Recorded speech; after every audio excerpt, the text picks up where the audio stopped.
Assalamualaikum warahmatullahi wabarakatuh. Nama saya Kaila Nurjana dengan NPM 221063105016. Di sini saya akan mempresentasikan materi tentang relasi dan fungsi.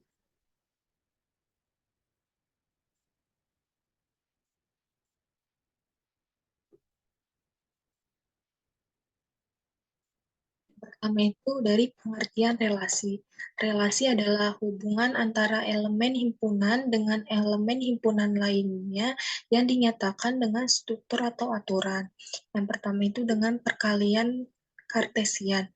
Dari himpunan A dan B adalah himpunan yang elemennya semua pasangan terurut yang mungkin dari komponen pertama himpunan A dan komponen kedua himpunan B.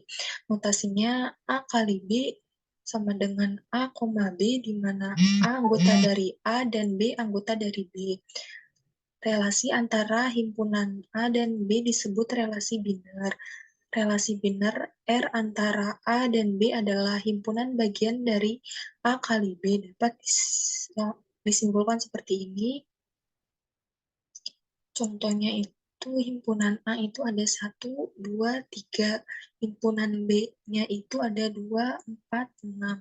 Jadi kita cari dulu kardinalnya. Kardinal A kali kardinal B yaitu 3 kali 3 sama dengan 9. Jadi perkalian Kartesian dari A kali B itu ada 1,2, 1,4, 1,6, 2,2, 2,4, 2,6, 3,2, 3,4, 3,6. Selanjutnya itu relasinya ada 1,2, 2,4, 3,6. Kardinal dari relasinya itu ada 3, dapat digambarkan seperti ini relasinya 1, 2, 2, 4, 3, 6. Jadi ada 3. Selanjutnya itu terdapat penyajian relasi. Yang pertama, penyajian relasi dengan diagram panah. Himpunan A-nya itu ada 2, 3, 4. Himpunan B-nya itu ada 2, 4, 8, 9, 15. Jadi relasinya itu 2,2, 2,4, 2,8, 3,9, 3,15, 4,4, 4,8. Dapat digambarkan seperti ini. Ini 2-nya kedua, 2-nya 4, 2-nya ke 8, 3-nya ke 9, 3-nya ke 15, 3, 4, 4, 4-nya ke 8. Selanjutnya yang kedua ada penyajian relasi dengan tabel. Kolom pertama pada tabel menyatakan daerah asal, sedangkan kolom kedua menyatakan daerah hasil. Kolom pertamanya A-nya itu, kolom keduanya B. Jadi 2, 2, 2, 4, 2, 8, 3, 9, 3, 15, 4, 4, 4, 8. Selanjutnya itu ada penyajian relasi dengan matriks. Misalnya, R merupakan relasi yang menghubungkan himpunan A-nya itu A1, A2, A3, dan seterusnya sampai AM. Dan himpunan B-nya itu ada B1, B2, B3, dan seterusnya sampai Bn. Relasi R dapat disajikan dalam bentuk matriks M sama dengan MJ. Dapat digambarkan dalam bentuk matriksnya seperti ini. Selanjutnya, unsur-unsur MIJ pada matriks itu bernilai 1 atau 0, tergantung apakah unsur AI pada himpunan A mempunyai relasi dengan unsur BJ pada himpunan B. Pernyataan tersebut dapat ditulis dalam bentuk seperti ini. Bernilai 1 jika AI, BJ itu anggota dari R, bernilai 0 jika AI, BJ itu bukan anggota dari R. Yang keempat itu ada penyajian relasi dengan graf berarah. Relasi pada himpunan dapat disajikan dengan graf berarah. Misalnya R-nya itu A, B, B, C, B, D. C, A, C, D, D, B adalah relasi pada himpunan A, B, C, D. Relasi R dapat disajikan dalam bentuk graf berarah, yaitu dapat disajikan seperti ini, graf berarah. Selanjutnya ada mengkombinasikan relasi. Karena relasi biner merupakan himpunan pasangan terurut, maka operasi himpunan seperti irisan, gabungan, selisih, dan beda setangkup antara dua relasi atau lebih juga berlaku. Jika R1 dan R2 masing-masing adalah relasi dari himpunan A ke himpunan B, maka R1 irisan R2, R1 gabungan R2, R1 selisih R2, dan R1 beda setangkup R2 juga adalah relasi dari A ke B. Misalnya himpunan A-nya itu ada A, B, C. Himpunan B-nya itu ada A, B, C, D. Jadi relasi R1-nya itu A, B, B, C, C. Relasi R2-nya itu A, A, B, A, C, A, D. Selanjutnya R1 irisan R2-nya itu A, R1 irisan R2-nya itu A, B, B, C, C, A, B, A, C, A, D. R1 selisih R2-nya itu B, B, C, C. R2 selisih R1-nya itu A, B, A, C, A, D. R1 beda setangkup R2-nya itu B, B, C, C, A, B, A, C, A, D. Selanjutnya pembahasan jenis-jenis relasi.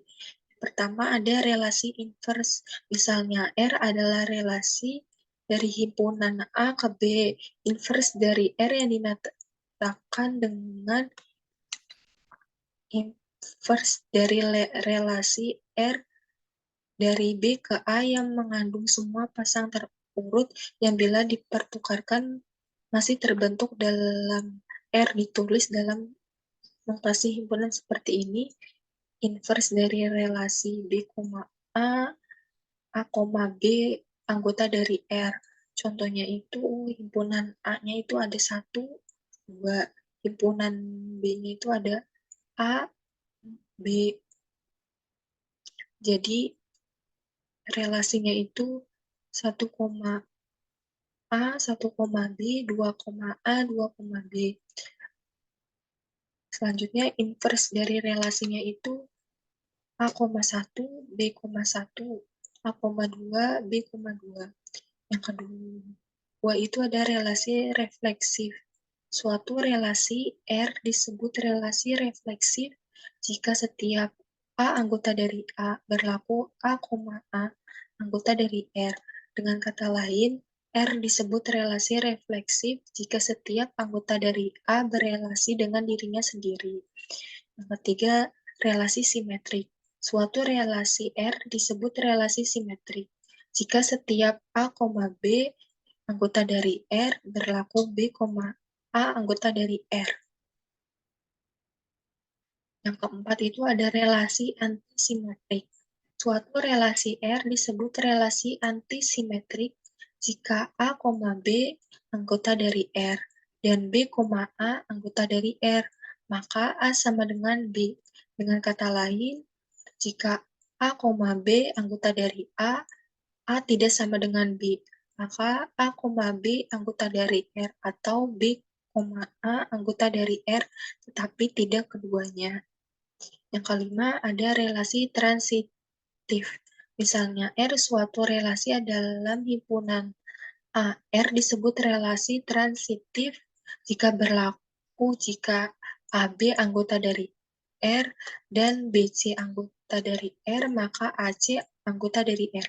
Dengan kata lain, jika A berelasi dengan B dan B berelasi dengan C, maka A berelasi dengan C. Yang terakhir, ada relasi ekivalen.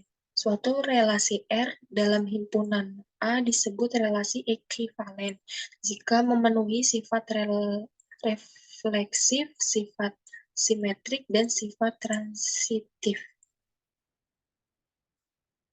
Selanjutnya itu ada pembahasan tentang fungsi. Fungsi ada, yaitu relasi yang menghubungkan setiap anggota himpunan daerah asal atau domain ke satu ke himpunan daerah kawan atau kodomain. Tepat satu ke himpunan daerah kawan atau kodomain. Jadi fungsi itu sudah pasti relasi, tetapi relasi itu belum tentu fungsi. Syaratnya itu yang pertama, setiap anggota A mempunyai pasangan di B. Selanjutnya, setiap anggota A dipasangkan tepat satu di anggota B. Contohnya relasi himpunan A-nya itu ada 1, 2, 3, 4, 5. Himpunan B-nya itu ada A, B, C, D, E. Jadi fungsinya itu dipasangkan ke tepat satu anggota di anggota B. A 1, A 2, B 3, C 4, D 5, E dapat digambarkan seperti ini. Tepat satu anggota di anggota B. Domainnya itu daerah asalnya itu 1, 2, 3, 4, 5. Kodomainnya itu daerah kawannya itu A, B, C, D, E. Ranknya itu daerah hasilnya itu A, B, C, D, E.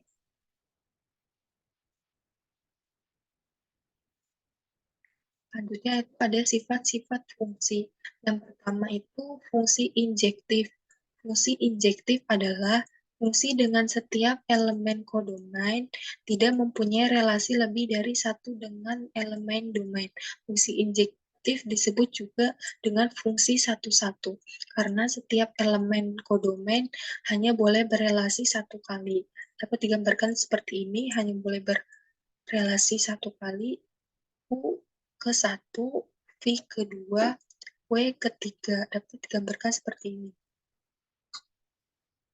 Selanjutnya ada fungsi subjektif adalah fungsi yang semua elemen kodomainnya berelasi dengan elemen domain. Fungsi subjektif disebut juga fungsi onto. Dapat digambarkan seperti ini.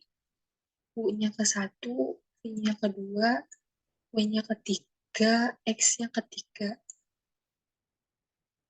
Yang terakhir ada fungsi bijektif. Fungsi bijektif adalah fungsi yang memenuhi sifat objektif dan subjektif. Fungsi bijektif juga disebut fungsi korespondensi satu-satu, karena elemen domain dan kodomain semuanya berelasi satu-satu.